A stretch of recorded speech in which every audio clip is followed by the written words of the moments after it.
Hey, everybody. Welcome to Love and Reload, the voice of the relocation industry. I am your host, Ben Cross, and I am so blessed and honored to be here today with Morgan Crosby, Chief Strategy Officer at AIRINC. Morgan, how are you doing today? Awesome as a possum. Awesome as a possum. I love it. Yep. I love it. I'm from the South originally. I grew up in New York, and that sounds like something Southerners would say. Where are you from, Morgan? Well, I'm definitely not from the South. I'm from Cape Cod. Oh, did they say that up in Cape Cod? Is that a Cape Codism? I don't know. We say wicked a lot, but I don't know if awesome as a possum came from there, but Wicked maybe. possums up here in Cape Yes. Cod. One thing. Cape Cod. You know what a Cape Cod cocktail is? Morgan? I may know what one of those is, Ben. I can neither confirm nor deny the knowledge Yeah. of a Cape Codder from Yes. time to time. Yes. Well, we're gonna get into all of that and probably some mobility talk because today we got wicked smart people from AIRINC on talking about our mobility outlook 2022. You guys published a really cool piece on that, so I want to hear more about what the outlook has in store for us, as well as how can global mobility be a better partner. How can it help in retaining and attracting talent? We're going to unpack all of these ideas today and also take your questions. So if you're watching us out there right now, get in the comments. Let us know who you are, where you are, how awesome, and what animal you might be awesome like. Throw it in the comments. Let's have some fun today. See where everybody's checking in from. We got Aaron Venable checking in from Cartwright Relocation in Kansas City, Missouri. Hit that like button. Aaron, if you got a question for Morgan, let us know. Jamie Massler checking in from very sunny Mississippi. Sweet Jamie, got your message today. We're going to take care of that. Looking forward to you. Ask your questions. Get in here. Hit that like button as well. Stacy Huff, hi, Ben and Morgan. I'm looking forward to the show. All the stats. Stacy's a relo stats person. We're going to nerd out today. Can we We're nerd? totally going to nerd out. Totally. Is that an inclusive saying? Can we say we're going to nerd out today? I hope so. I hope we can. Because we're doing it. Rob Zeitz, Cambridge, Mass in the house. Morgan makes a wicked strong Cape Cod. How was that, Morgan? We didn't know it was going to be that kind of show. We didn't know, did we? We didn't know. know. What's in this cup I have here? It's clear. It's not a Cape Codder. It's clear. It's a Cape Cod. Hold the cranberry. Who needs cranberry? Yeah. Pa, hello from Ghana. We got Africa in the house. How many continents do we have? We got Africa. We've got the continent of Cape Cod. Ooh, We've got Tessa Boone from Michigan. Now she's a wicked smart one. That Tessa Boone. We love Tessa here on the show. Checking in. Pa, what's up? Candy Wright checking in from Huntsville, Alabama. I'm pretty clumsy like a baby giraffe. Yes. All right. Love it. Thank you for playing, Candy. I appreciate it. Let us know what animal you're feeling like today. It's a good little icebreaker right here. I want to know, Morgan, the Mobility Outlook 2022, it's out. Yes. I want to know, what does the outlook look like? It looks good, Ben. I know, our industry needs good news, so I'm here to share the good news for you. Yes. And, the stat, since we told people we're going to be nerdy and statistically focused today, the stat that just gives us that good news is that, we had 176 participants in the survey. It's an invite-only survey, so we pick companies that have, best-in-class mobility programs, and 57% of them told us they were expecting assignments and transfers to increase in 2022. And, that's a great stat. That's 57% that are thinking we're going to have a lot more activity in the industry. I think if you were, to canvass most people, they say activity certainly has picked up. And, 37% said it would stay the same. We also asked about decreasing. So, we're really talking about people keeping the levels the same or increasing, whereas in past, the year prior, we got a lot of the numbers are going to go down. So the outlook looks good. Now, how much I love the optimism, but I am going to ask, how much of that has to do with the strength of volumes versus the awkward 2021 we had? Awkward, where it wasn't like a whole year necessarily. We had a lot of COVID ish going on stuff. You know, the first half was different than the second half. It was it felt like a tale of 2 years last year. So how much does that influence, would you say, kind of the outlook relative to 2021? Yeah, I mean, I think what you're asking is, are we going back to the pre-pandemic levels? You know, and we didn't ask about that, you know, but in my experience working with lots of different organizations, I'd say we're not there yet. But if we're on the upside of rebounding activity, I'll take that, right? That's a trend in the right direction. Yeah, I love it. Let's ask our audience. Audience, what say you? Are we going back to, let's say, 2019 levels pre-pandemic? Are we just having a heck of a year compared to 2020 and 2021? And are we cool with that? I mean, what are you seeing out there? I'd love to hear from folks who are chiming in today. I'd love to know what you think, Tessa and Pa over there. We got some really different perspectives here. Huntsville in the house. Jana Shazanowski from Rio, Brazil. That's our third continent today. Awesome. Waiting for the England contingent to show up here. Matt from Connecticut. What do you think, Matt? Are we seeing 2019 levels, or are we just seeing 2022? And does it feel even busier maybe than 2019? Because frankly, we're not maybe as equipped to handle it. I'd love to hear these thoughts from everybody. Get in the comments. Heather Jameson, Global LT here in Michigan. Jamie's feeling like a black leopard, stealthy and sleek. Ooh. All righty then. Oh, I love it. We're going from the empirical data to the very subjective here. Michael, Ken, better than 2021? Yeah, 100%. Last month, our numbers exceeded 2019 numbers. That's fantastic. Way to go, Heather. Heather, do you think that's because of your organic growth as a company, all the amazing business development efforts that your team is doing compared to what you were doing in 2019? I'd love to know what you attribute that to, or is that just kind of organic increase? Rob is going to go with turkey. He's turkey lurking in the comments. Look at that. You didn't know we were creative like this, did you? Well, Rob is he's got the puns. If you need puns, go to Rob. Yeah, nice. I love it. This is fun. Hit that like button. Throw your questions and comments in there as well about the mobility outlook. What other insights, Morgan, did we glean from this cool study y'all did? Well, there's so many. It's sort of hard to share, but we asked organizations what they think is most valued by the mobility function, right? And we asked them to rank certain answers. And the top answer that came out was advice to the business is the most valued thing that global mobility does. And the second thing was compliance advice. And, both of those options have the word advice in them, right? And so what we're seeing, and what I think is a big top line finding, is mobility is becoming a lot more advisory than it used to be. Traditionally, we talked about mobility being relocation. Relocation is still a lot of what we do, the physical moving of individuals. But increasingly, mobility is asked to offer advice on the best ways to deploy talent, the fastest way to do it, the way that will, help achieve talent objectives better. So we definitely found that we're moving more towards an advisory focus. I love that insight here. And I'd love to know, what do you out there in the comments think about the advisory aspect of mobility? I love this for a few reasons, Morgan, because when I came into this business, probably a little over 10 years ago, we were struggling with seat at the table conversations.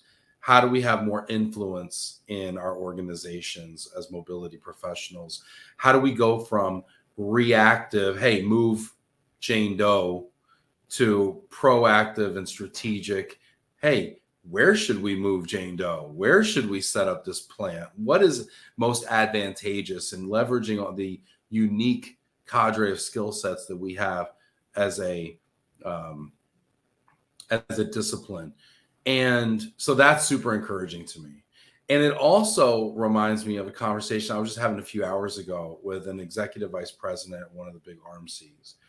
And she was saying that it's so funny, you mentioned compliance. And she's saying the problems that we're working on now are so much more complicated and challenging and you really got to whiteboard it out. And we really have to like kind of create solutions right now, because we're being tasked with issues around, extended business travelers, even just regular business travelers, and all sorts of compliance things. And as we talked about it, and Morgan, I love your thoughts on this. As we talked about it, we also were like, gosh, this is a lot of work. But at the same time, it feels kind of more recession proof and more sustainable, because looking at compliance is a have to have, whereas benefits and total rewards is kind of a nice to have that comes out and is a big deal in the war for talent, but is it a big deal in an economic downturn? And so I think this is a real strategic opportunity moment right now for global mobility. Yeah, and we're definitely seeing that more functions, mobility functions, are bringing some of that expertise in-house, right? So now having immigration individuals in-house, having tax experts in-house, because that knowledge is really needed in order to help advise the business on the best way to deploy talent. And also, you mentioned business travelers. What about all these remote workers we have? Those require a lot of compliance checks all over the board, both domestically and internationally. And so that adds a recession-proof aspect to it, but it also is I need to have this type of work. And, we asked the mobility professionals if they're having to work on remote work, and 34% said they are for international, and 33% said both for domestic and international remote work. So that's 2/3 of mobility functions saying that they're having to help advise on remote work. And a lot of it comes down to immigration, tax, those types of considerations. So we've seen an uptick in the value of adding compliance advice within the mobility function. Remote work has to be probably remote work and maybe the Great Resignation have to probably be the two hottest topics in workforce right now. And the fact that one of those sits squarely in the global mobility function, that's also really exciting. I want to hear what you think out there in the comments. What do you think about where mobility is heading strategically? Are we gaining importance? Do you think that we are actually trending into more recession-proof services? Have you seen the services that you're being asked to provide change? I'd love to know your thoughts on that. We got some folks weighing in on the volumes as well. Better than 2021. Chris Roberts is saying 22 is way better than 19 for Pivot. Yes, because Pivot was not much of a company probably 3 years ago. Pa saying numbers for the 2 months have matched 2019. Reason has been new business generate. What's interesting too? This is not a great data sample, Morgan. I'm going to tell you why. Because all these people that get in the comments here on Love and Relo are hustlers. They are out there generating business, networking. They know where the puck is moving, to use that old analogy. And these folks out here, I'm telling you, are way ahead of the curve on stuff. Richard, London is late. Hey, is that our fourth continent? Yeah, it's our fourth continent. Wow. We're gonna have to start paying taxes in a lot of jurisdictions. Let's see here. Tessa, we will see more mobility in 2022 than we saw in 2020 or in 2021. Much of the international movement is short-term and extended business travelers. Tessa, is that landing in your lap there? Short-term and extended business travelers, and has it always sat in mobility, or is it something that was kind of over in travel? I mean, I'm just kind of curious. This is something I'm not super well versed on. I'd love to know, Tessa, what you think, and others out there. Heather saying the increase in business accommodation, growing market share, and new products. However, mobility authorizations are up and look promising. The big question, like you said, Ben, is the backflow of assignments on hold now moving forward, or is mobility back on track and growing? Is mobility growing? That's kind of. Listen, Fred Metzler's a driver. He's a mover out there. He's saying moving is recession proof. People are either moving forward or they're moving backwards. Get them on the expatriation and the repatriation, Fred. That's cool. That's great. Hustlers don't sleep, we nap. That's funny. You guys are hilarious. What's your sense, Morgan? You work with a lot of companies, and you're obviously a very strategic person in your role as the chief strategy officer. Well, one thing that's sorry, go ahead. Ask your question. No, please, no. I mean, but basically, I mean, do you think that the nature of mobility is changing? How are you seeing it changing? Are more and more things kind of falling into the wheelhouse of mobility? Oh, undoubtedly. I mean, the mobility function, post-pandemic is not what it was pre-pandemic, right? The number of things that mobility professionals are working on, whether it's the array of policy types or now being expected to provide this advice to the business on the best way to deploy talent. Because you mentioned, the Great Resignation, we also have a lot of criticality of talent. And so the talent we need is not always where it needs to be. And we need to hoover it up over here and spit it out back over there. So to help address this critical talent shortage, we have to move people. And, so we've got a mobility function that's really trying to be a lot more creative. I mean, you mentioned somebody whiteboarding something out. We need to be thinking on our feet. We need to be offering solutions, and we need to be thinking like a business, because we're offering solutions to business challenges. And those challenges don't stop, right? We, from 1 month to the next, it's something else. We have a war in Ukraine. Now we're dealing with China lockdowns. There's all of these things that keep occurring where mobility can really step in and help figure out how to solve the issues at hand. And so the mobility function has to have become a lot more agile, a lot more at the ready to create new solutions and new offerings, and really, creative. Yeah, I'm really curious. I mean, where do you see the growth opportunity? When you talk to your clients, I mean, where's the growth opportunity for us? I mean, when I got in this business, we talked about relocation, and now we talk about global mobility, and that kind of encompasses tax, and then encompasses immigration, and maybe temporary assignments versus full-blown permanent relocations. Where do you see the growth opportunity for our industry?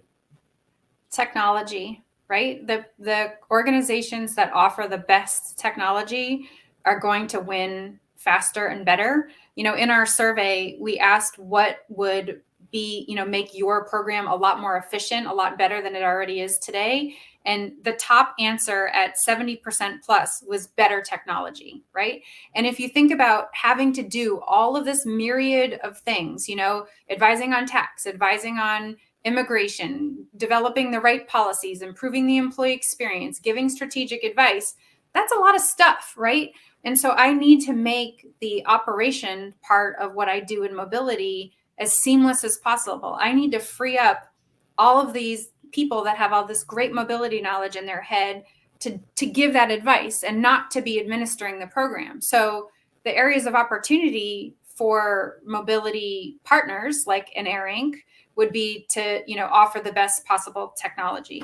If you talk about what type of, relocation space, we asked organizations in our survey, because I have to share more stats because that's what we're doing today. Sharing stats. What type of movement do you think is going to increase in the upcoming year?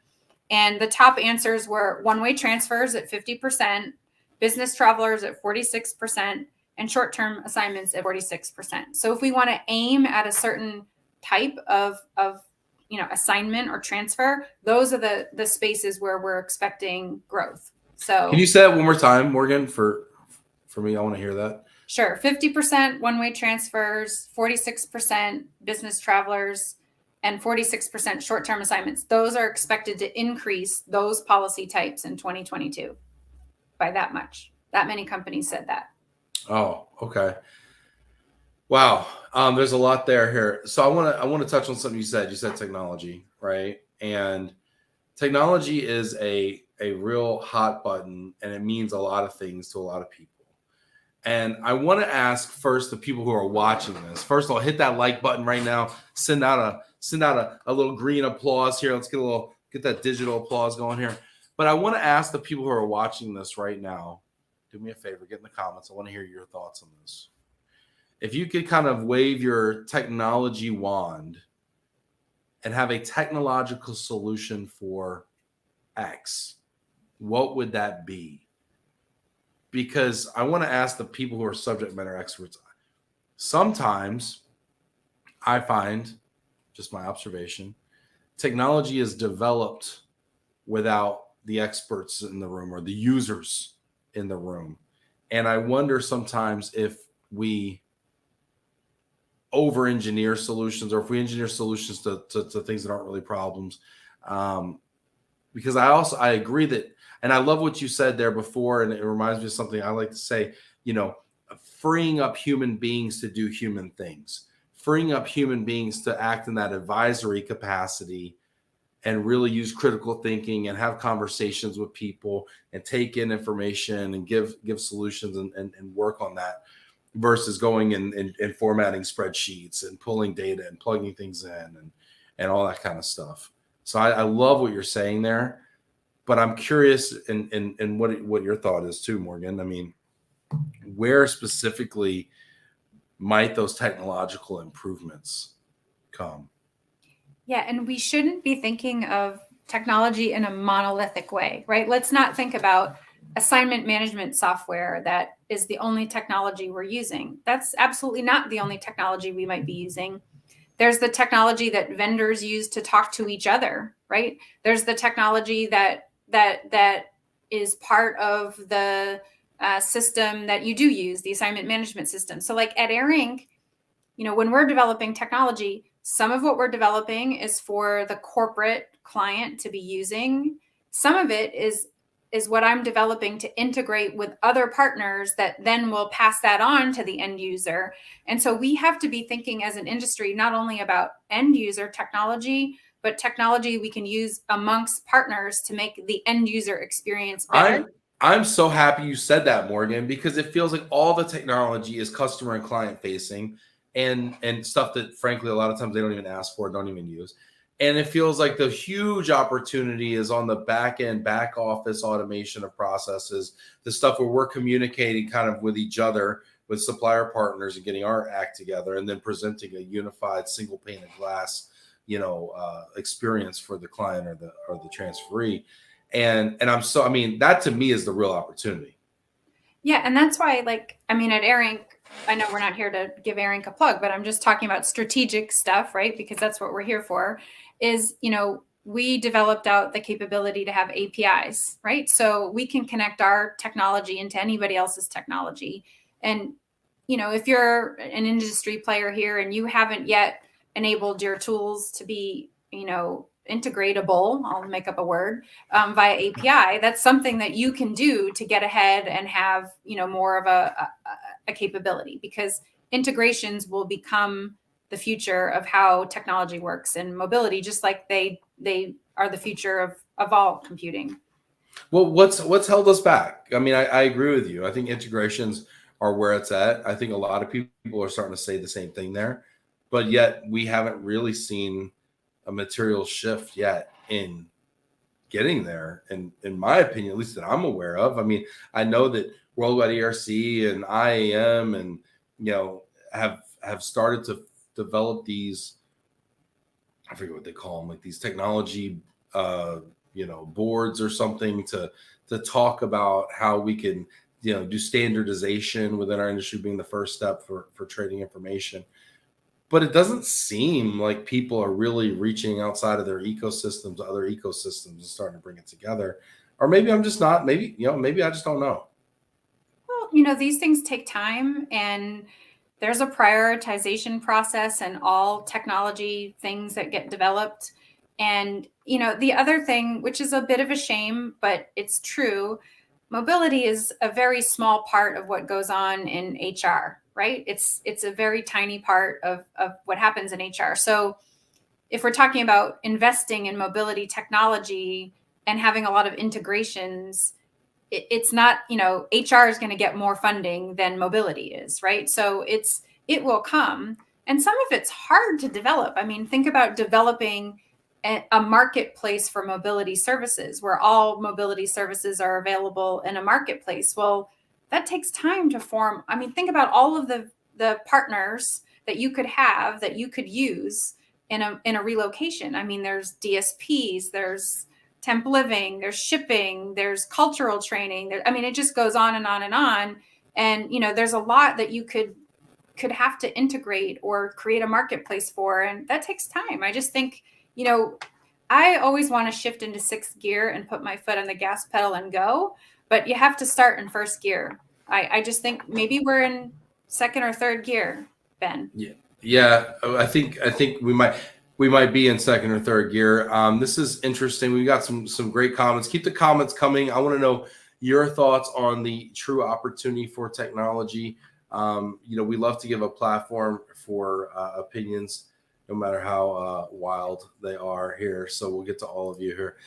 Tesla Mobility is also addressing compliance for remote workers, both domestically and cross-border. Awesome. Love it. Steve Miser, also a driver. Technology, code word for eliminating people. Oh, wow. Dang. Shots fired in the DMs. Yeah. I think,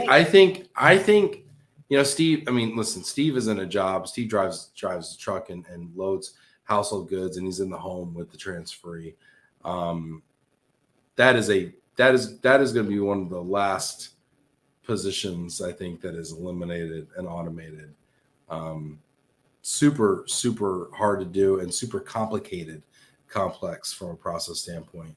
And but there's a huge shortage of drivers at the moment. It's a very in-demand thing. Yeah, huge shortage of drivers. I could see, Steve, I'd love to know your thoughts on this. I could see the truck driving become automated. I could see driverless trucks. That was a big thing a few years ago. We haven't really been talking as much about it. But I mean, I could see that piece, because where the driver's super important is in the home with the customer, right? Human beings talking to each other. Where the driver's not as indispensable is in that 800 miles between the two. And it's like, and that driver only gets 11 to 14 hours a day, depending on what activity he's doing per DOT regulations. So why not have that 11 hours a day spent in the home versus in the cab of a truck where he's not actually improving the customer experience? Just a thought. That's a good thought. We'll see. We'll see what the drivers say. They'll come after me with pitchforks. Fred Metzler, more technology, unless it's self-loading household goods, it's a waste. Fred goes on, look at this. Steve says we need autonomous vehicles without question. Yeah, for sure. Fred goes on to say, and I know I'm bringing you down a rabbit hole you didn't sign up for here, Morgan, but Fred says, name a tech product that has improved the consumer's relocation experience. Yeah, I like to play Switzerland here because I don't want to give favor to anyone, but there's certainly products out there that help the employee, make elections about the type of support that they would prefer in their assignment. There's technology to help them make assessments about their cultural adaptability and how much they're going to maybe struggle when they go or what they can do. There are tech products that have videos that allow people to self-serve knowledge about going to an assignment location. So I don't want to name any particular providers, but I do think that consumers have had some better experiences. I didn't know I was going to be getting hate mail about technology, Ben. You should have warned me on that before I said anything. Honestly, it's just drivers. It's their love language. They wouldn't be engaging if they didn't love us. It just sounds like hate. It's like that. It's that crotchety uncle at Thanksgiving. No, we love Fred. We love Steve. I was hanging out with these guys down in Florida, and they always make fun of me because I'm one of the suits, that doesn't get it. But you know what? We have our different perspectives, and we love each other. Fred, here's one for you, buddy. How about virtual surveys? How about video surveys in the home? Now the customer doesn't have to make an appointment in the middle of their workday to come home and let 3 people walk through their house and do an estimate. That's a good one. Fred, there's one for you. I mean, I think that they kind of touches their life, I would consider that job orientation not part of the relocation. Yeah, but Fred, in all fairness, I mean, listen, you live in Toadsuck, Arkansas, right? Like, what happens when you go to Shanghai, And I mean, I think you're going to feel that culture shock, pretty big over there. So, I mean, in fairness, I mean, I think until you've relocated to another country, it's really hard to imagine the amount of culture shock that happens. In fact, we hear statistics. Somebody was on, what was it, last week from England? Stuart Lawson from Crown, I think it was, who brought up the fact that one of the biggest failed assignment rates is actually between the United States and the United Kingdom, because people think it's so similar. Like, oh, English speaking, European country, I got this. Like, I don't need the cultural, training on this. I've got it, right? And they get there and they're surprised and they're like, oh, this place sucks, I'm leaving. So I think with all due respect, Fred, I mean, I think there's some more things to be considered there. Let's see here, Rob. Depends on the tech. I think what we're talking about for mobility is streamlining processes and tasks so people have more time to use their people skills and support employees. Yeah, I think so, Rob. And you know what? A lot of times that technology, it doesn't have a product name, right? You don't see it. It's behind the scenes. It's into API integrations. They don't always have great branding there. I want to ask you a thing. I want to kind of pull back a little bit on this, Morgan, and just kind of ask you kind of a broad question here. What do you think? Now we have this kind of mobility outlook, and what do you think is one of the most important things global mobility professionals can do in the year 2022? Listen, right? We have a lot of changes going on in mobility, and it means that we need to offer targeted solutions. We need to be empathetic to our employees who are going through a really tough time, going abroad. And we just need to understand the context so that we can offer the right solutions and the right approach to mobility. And, on top of the fact that we've been through a pandemic, where you have a war, we have lockdowns in China, we now are being asked to incorporate sustainability in mobility, incorporate DE&I into mobility.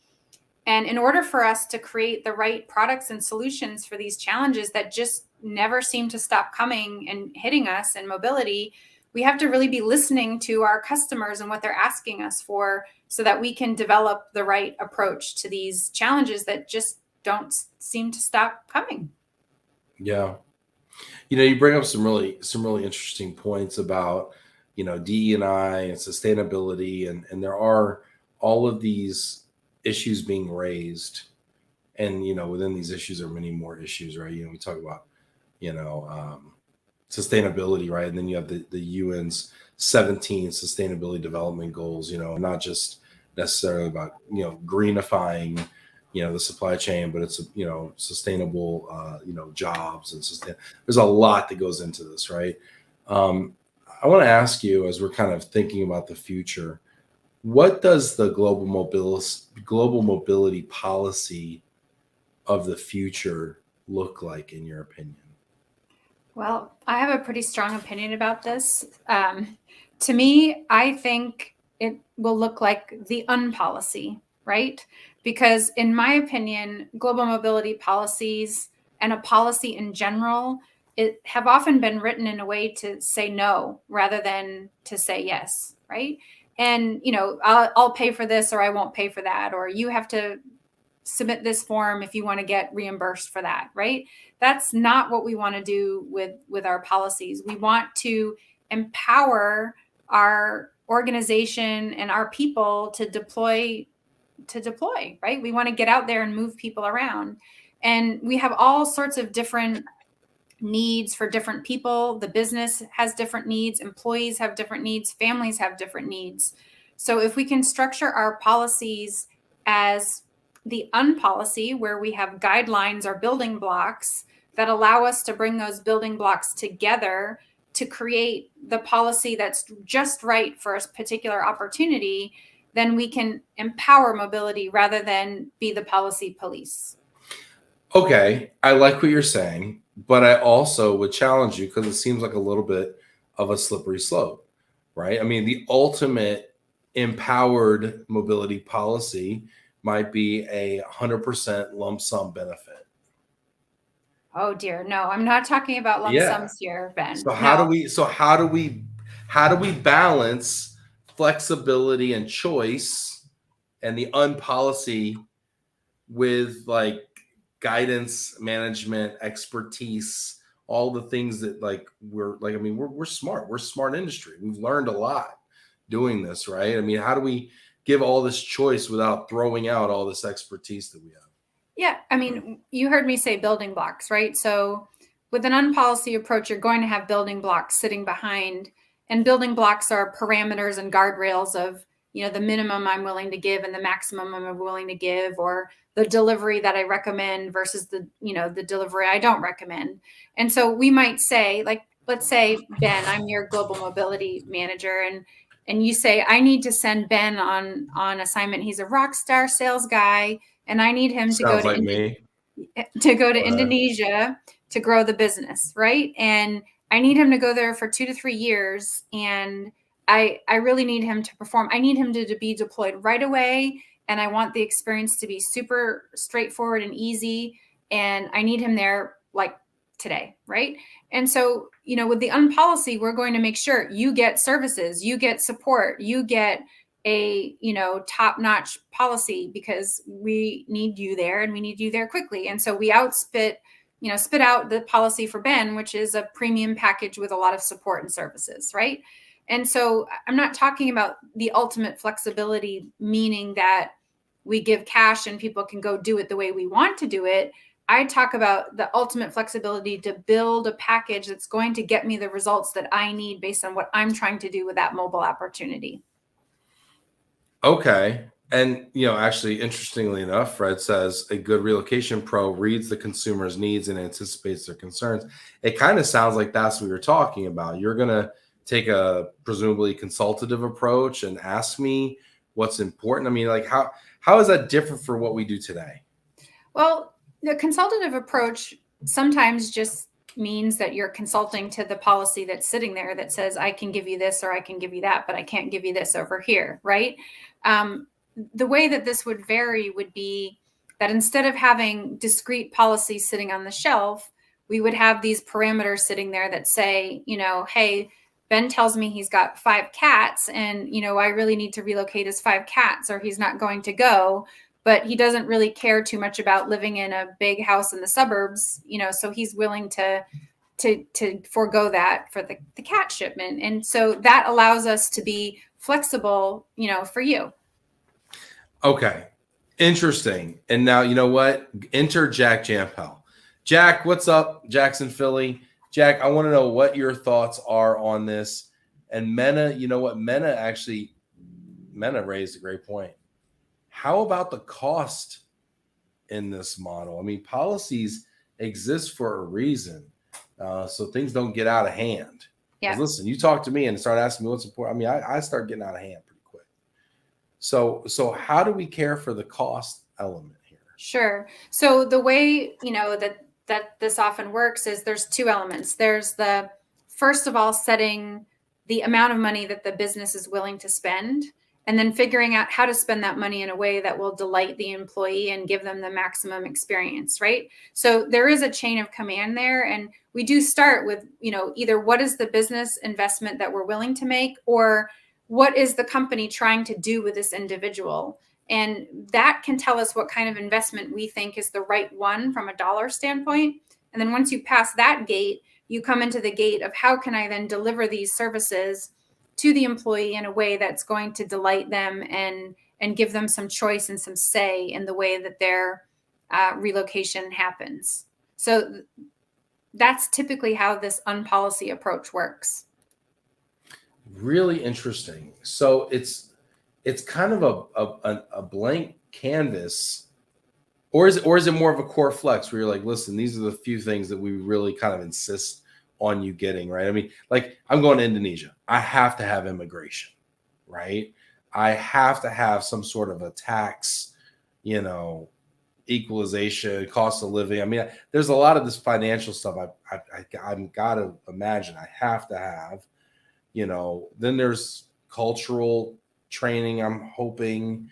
I mean, there's a lot of things that I would feel like are kind of core. Like I may say, listen, cultural training just doesn't delight me, Morgan. And you're like, no, Ben, you're going to need some cultural training. I mean, some of this stuff, don't we have to insist a little bit, even though they say, oh, that doesn't matter to me at all. Because I mean, human beings, I mean, we lie, or we just don't know ourselves sometimes, Well, plus most people who haven't been on an international assignment don't know what they need to know, right? Like, they're not informed consumers of mobility because they've never done it before. And that's one of the challenges with Core Flex. It presumes that we have an informed buyer. And, Core Flex says you have to give these things and everything else is flexible. But, that's not what I'm talking about. I'm talking about taking a set of guidelines, hearing and listening about what we're trying to achieve with a particular assignment, and building a policy of one for that particular situation within the guidelines that we have, and doing that in a very guided way so that we get the maximum outcome. We're building policies like this now for many of our clients. And so, this is the way that, some companies still come to us and want discrete policies sitting on the shelf that they can use. But some are coming and asking for this building block unpolicy approach. And that's the way we've been developing out policies for some of the more, adventuresome clients that we have. This is interesting. Jack, please let me bait you. Come on, Jack. Come on, hop into the fray here. I want to know your thoughts. I mean, Jack, you got to have an opinion about this. I really need to know. Fred saying not a cookie cutter approach, treats consumers as individuals. It sounds like you and Fred, I told you, you guys are a lot closer probably than you might think. I know it sounds like hate mail. Fred, I've grown on you during the broadcast. I'm glad. Fred's going to turn into a relocation consultant. He's thinking about the next chapter. He's like, when I get off the road, what am I going to do? You might be consulting on the unpolicy, Fred, before you know it. All right, here goes Jack. I knew I could get you, Jack, in the conversation. Jack says, what is the problem that was out there and that you solved? A gazillion with the exception unpolicy requests. A gazillion exception requests. And people feeling that they didn't have an assignment experience that was meaningful to them. I love it. Gazillion. So instead of exception requests, they're just requests.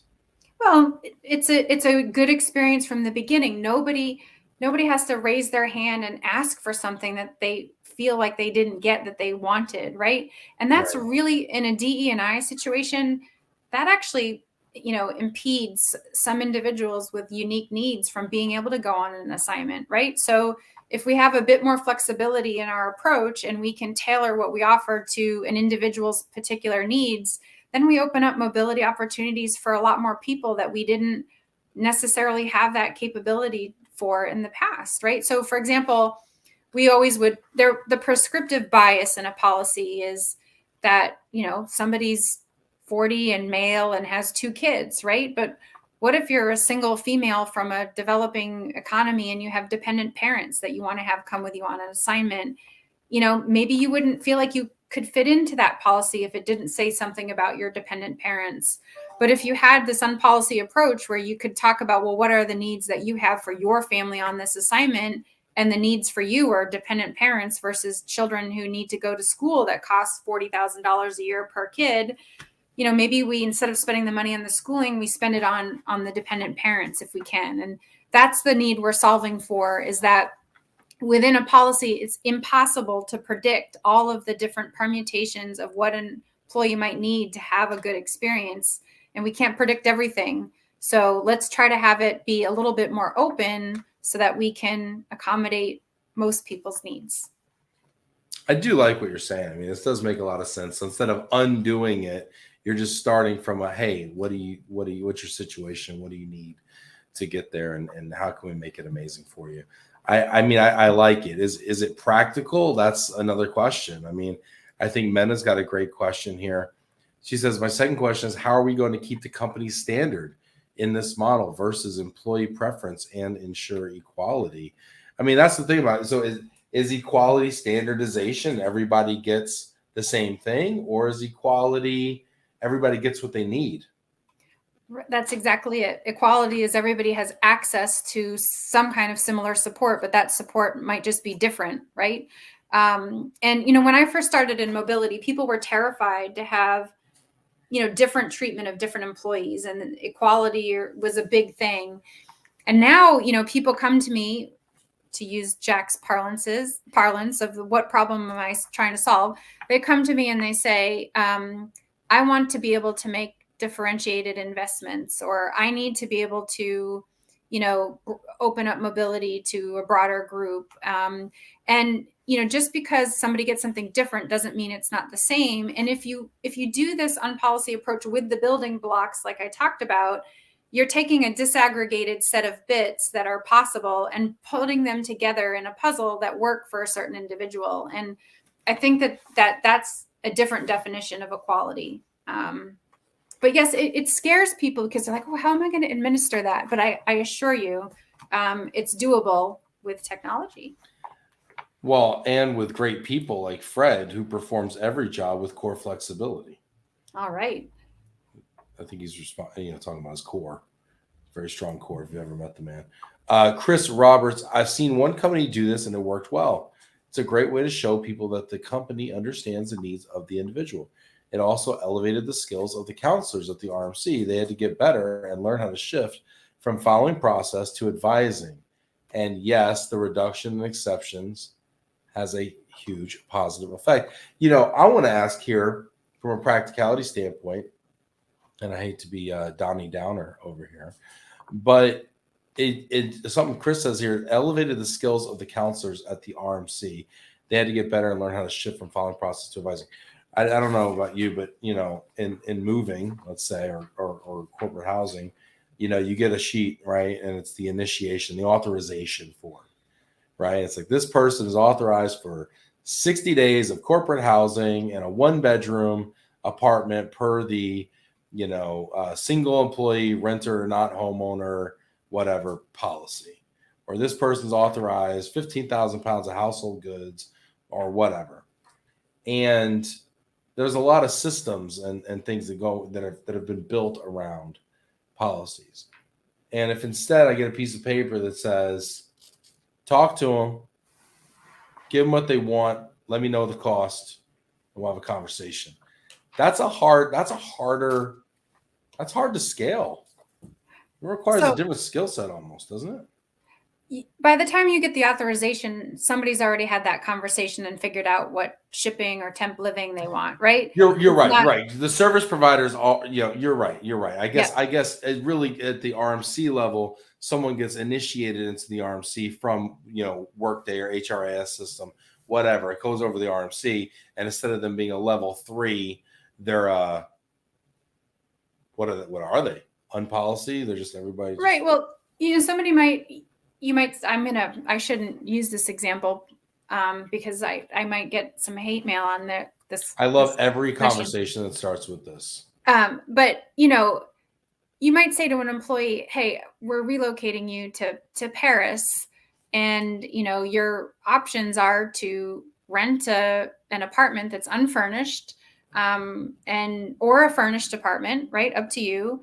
Or if you want to, you can ship your stuff into that unfurnished apartment, or you can rent some furniture while you're there. And the employee might say to you, you know what, my stuff is really important to me. Please ship it, right? That's the most important thing. Bam, off goes the authorization for the shipment, right? Or the employee might say, you know what, I still have my tired, terrible furniture from when I was in college. I don't like it anyway. Could you please help me rent some furniture while I'm there? And I'm only going to be there for 2 years anyway. And then bam, off goes the authorization for furniture rental, right? Like it's going to happen before it gets to the vendor, but at least the employee got to tell you what their preference is and what's going to make their assignment better. Yeah. I mean, I think this makes a lot of sense from an employee experience standpoint. I think it's interesting when we try to administer this. Let's see here. Jack saying moving exceptions to flexibility, saying the same thing. We don't call them exceptions. We call this flexibility. Interesting. Chris saying the difference, though, is proactive versus reactive. They still have to ask both ways. Yeah, but I mean, it's starting with being presumptive versus being open-minded. Jack's loving what Men is saying, because Men is saying, let us admit that guidance through a written policy is essential, though the mobility team should be flexible to hear the employee's needs.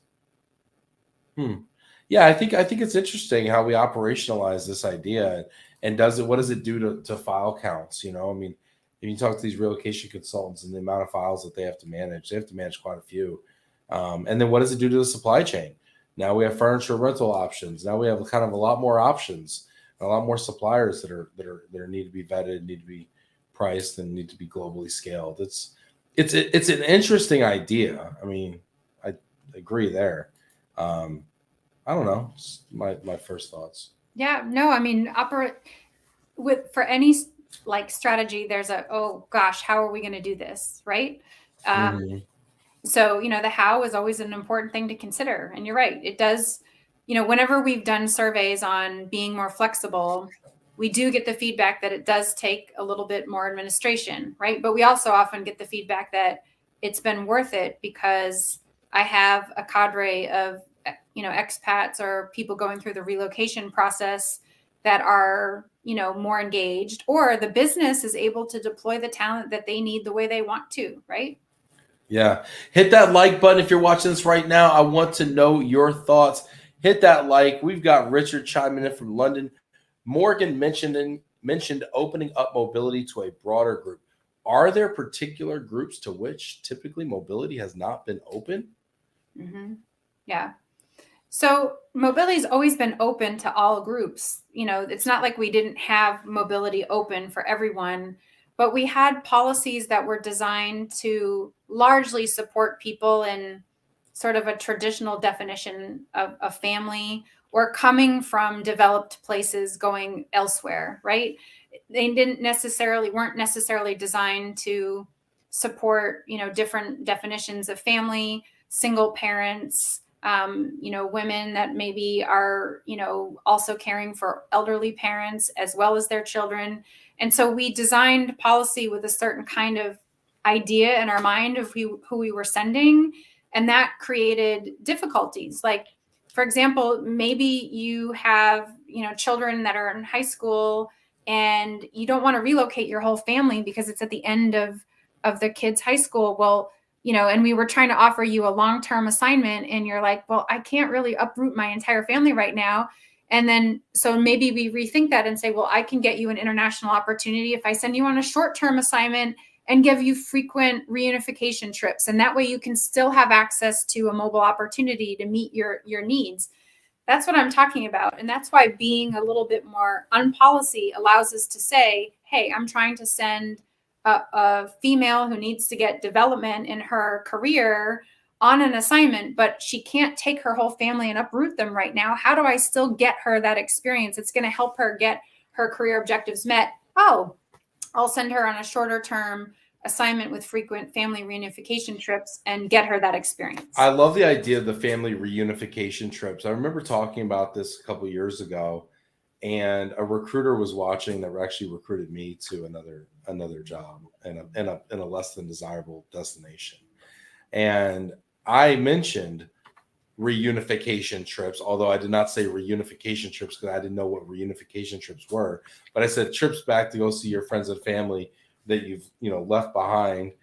And her comment, I remember, was asking for something like that tells your employer that you're not really excited to be there, and that you're not really committed.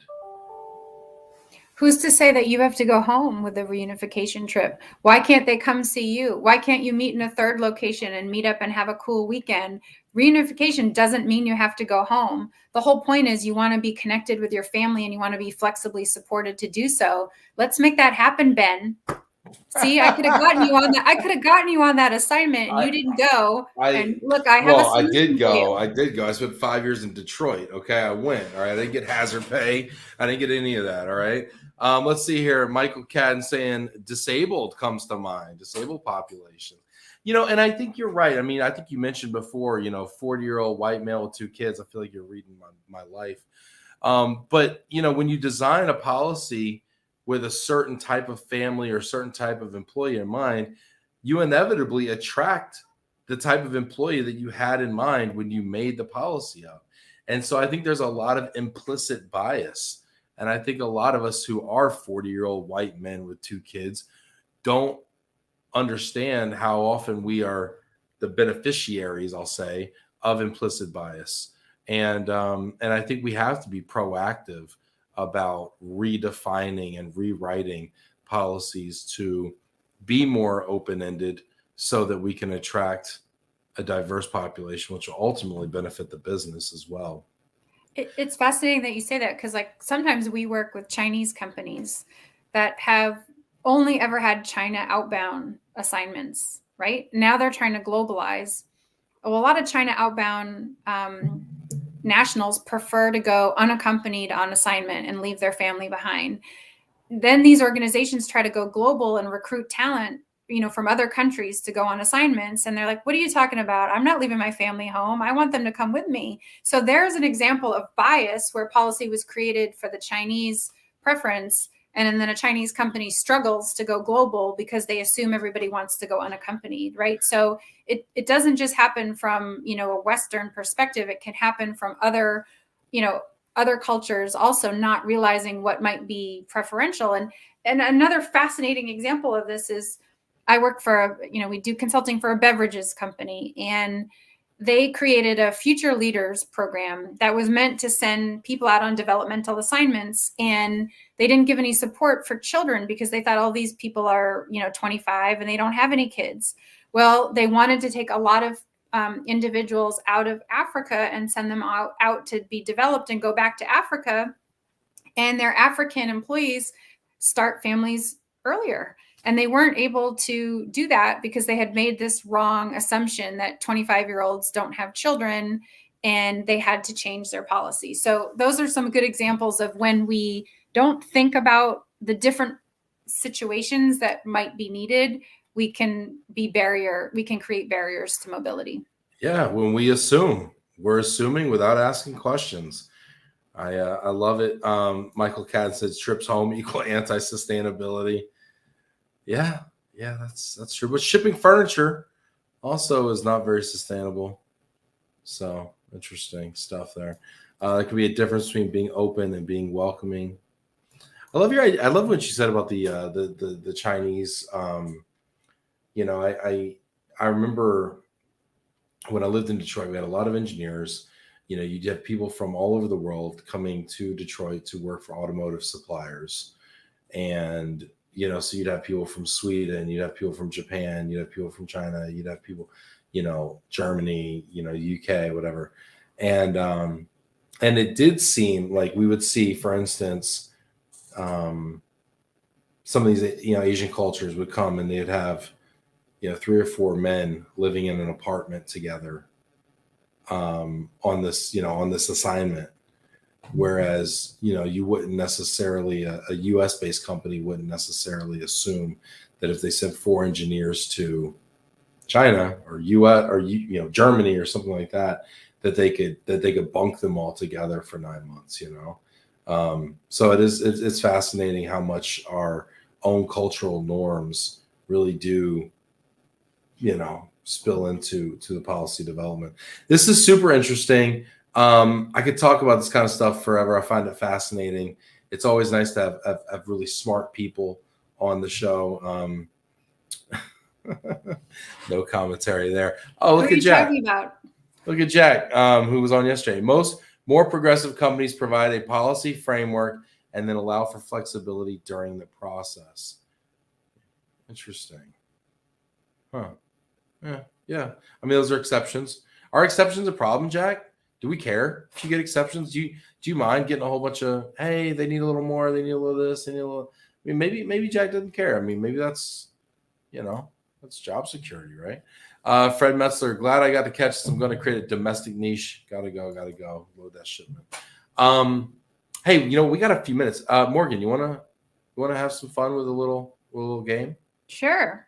I love having fun. Who doesn't? I mean, we're hopping into these Cape Codders over here on a Thursday. It's Friday Junior. Let's have some fun. We got Morgan Crosby, Chief Strategy Officer at AIRINC. Let's play a game called Overrated or Underrated, Morgan. I'm going to ask you about something, and you are going to tell me if it's overrated, underrated, and I'm going to tell you if you're right. All right.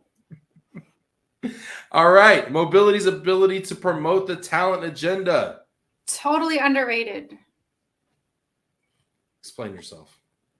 Well, mobility can see that it has a huge role in promoting the talent agenda, right? They can see where they can help place people in positions in the right way to do it in order to achieve talent objectives for the company.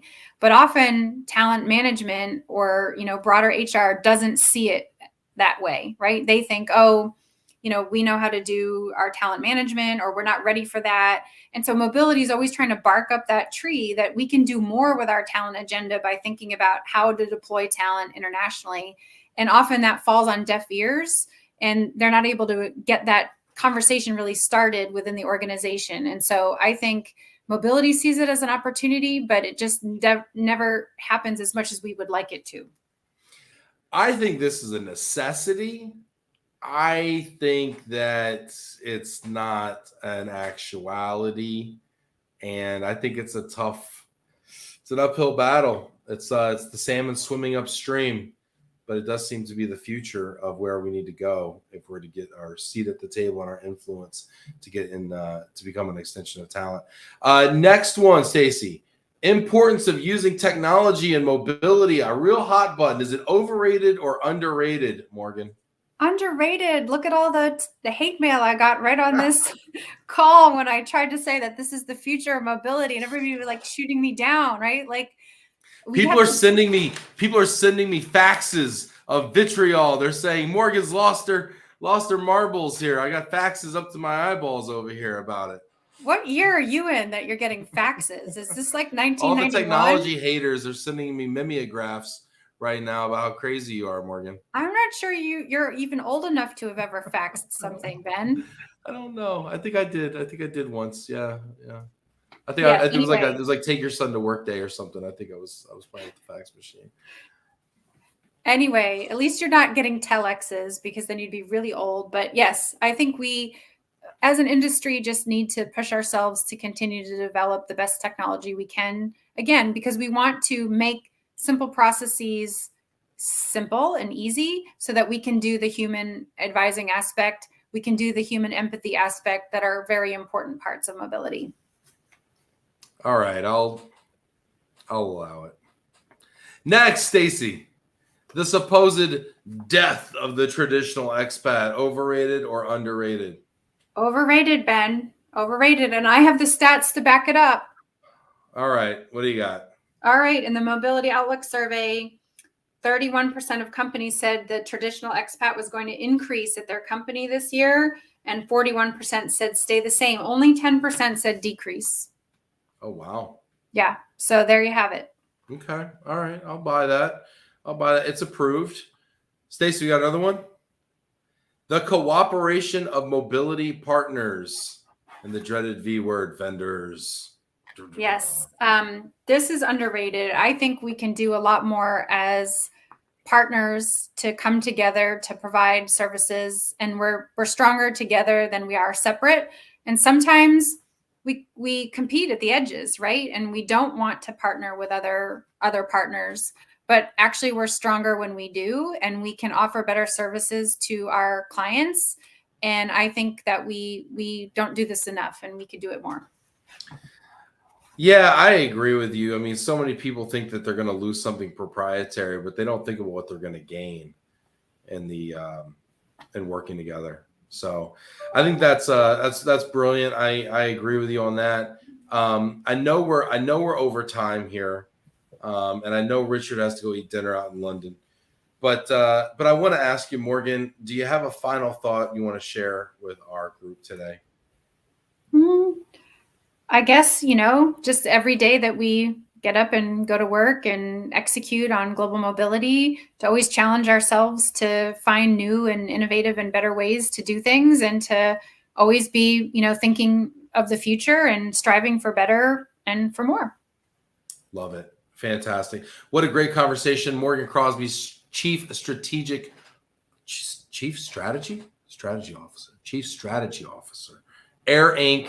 Thank you so much for being here. Thanks everybody for being in the comments too. I love the questions. I love the comments. I love how we challenge each other, and I love that we embrace debate here on Love and Reload. We couldn't have a show without you out there watching. So hit that like button, give yourself a little green round of applause, and send a little heart out there to Morgan as well.